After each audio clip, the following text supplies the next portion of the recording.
In the 1800s, one man didn't just make money.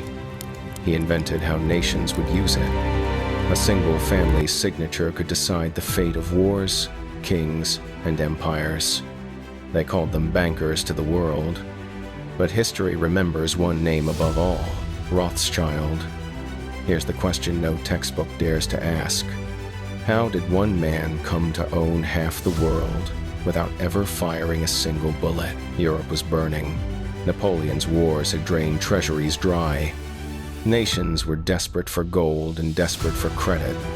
Enter Mayer Amschel Rothschild, a Jewish banker from Frankfurt. He started small lending coins to local princes, but had something no one else did: trust across borders. He trained his 5 sons like generals, sending each to a different capital: London, Paris, Vienna, Naples, Frankfurt. A network built not by armies, but by information, speed, and secrecy. Before telegraphs, before Reuters, the Rothschild couriers knew the outcome of battles before kings did.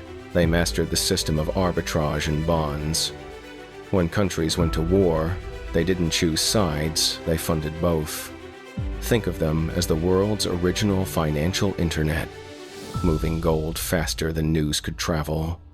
They didn't just lend to governments. They shaped how governments borrowed.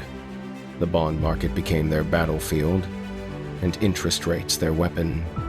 When London trembled after Waterloo, Nathan Rothschild used insider knowledge to control panic, buying up government bonds when everyone else was selling. By sunset, he had made one of the greatest fortunes in financial history, but power this vast could never stay invisible forever. Whispers spread that the Rothschilds owned Europe's banks, that no war could start or end without their approval.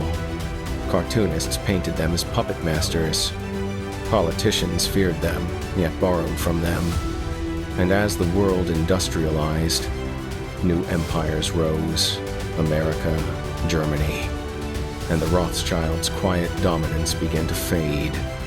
But their blueprint, the private control of credit, the bond-based funding of nations, became the skeleton of the modern global financial system.